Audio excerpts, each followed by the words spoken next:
Salam semesta, hidup itu jalani saja, meneladani akhlak Allah, Al-Qabid dan Al-Basit.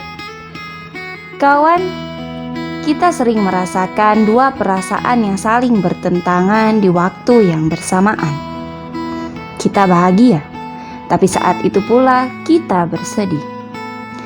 Kita berharap, namun di sisi lain kita ketakutan. Perasaan-perasaan seperti ini sering membuat kita kebingungan, bukan? Sama halnya ketika memahami dua nama dari Allah Subhanahu wa Ta'ala, yakni Al-Qabid dan Al-Basit. Al-Qabid yang diartikan dengan maha menyempitkan, dan Al-Basit yang diartikan dengan maha melampangkan adalah dua nama yang saling bertentangan. Allah sebagai Al-Qabid mencabut ruh seorang hamba di hari kematiannya, dan sebagai Al-Basit, Allah lah yang meniupkan ruh dari seorang hamba ketika ia berada dalam kandungan ibundanya. Allah sebagai Al-Qabid menyempitkan rezeki seseorang, dan sebagai Al-Basit, Allah yang melapangkan rezeki tersebut untuk yang lainnya. Allah sebagai Al-Qabid menggerakkan hati kita hingga terasa sesak sebab rasa takut akan siksanya, dan Allah sebagai Al-Basit melapangkan hati kita sebab harapan akan rahmatnya.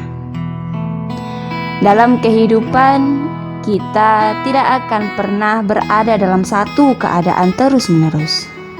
Coba bayangkan jika seandainya selama hidup kita terus-menerus berada dalam kesedihan.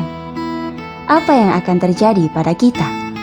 Bimbang, kebingungan, bahkan depresi. Adakah kita menyadari itulah kenapa ada kebahagiaan setelah kesedihan? Ada kemuliaan di balik kehinaan, dan ada kemudahan di tengah-tengah kesulitan. Kenapa bisa begitu? Sebab kita sebagai manusia yang selalu lalai tak akan pernah bersyukur atas sebuah pencapaian jika kita tidak pernah mengalami kegagalan yang menyakitkan. Tidak pula kita akan bersabar dalam menghadapi suatu ujian jika sebelumnya kita tidak pernah tahu bahwa di balik ujian akan ada jalan keluar yang menenangkan. Kawan, dari sini kita belajar sikap untuk menjalani hidup kita.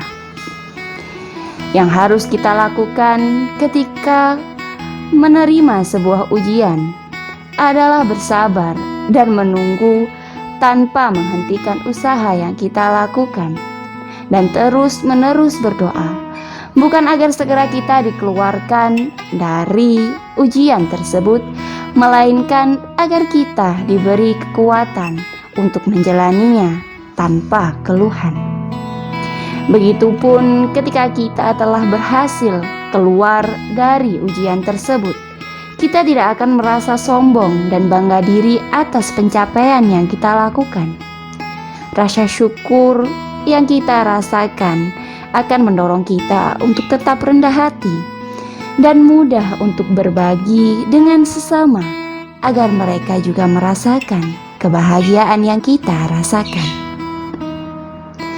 Menjelmakan dua sifat ini, kita melatih diri untuk meluaskan hati dan pikiran kita agar dapat menerima semua nasihat dan kebaikan, meluaskan pemaafan bagi sesiapa saja, sebab kita menyadari sebagaimana diri kita, orang lain pun memiliki kekurangan, kelemahan, aib, dan sifat buruk.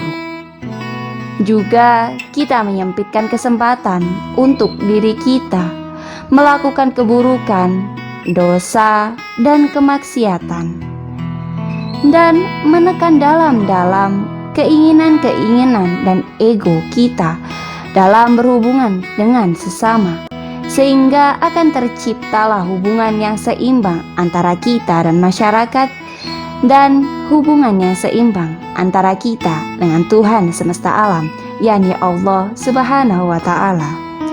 Wallahu a'lam. Sekian, hidup itu jalani saja. Salam semesta.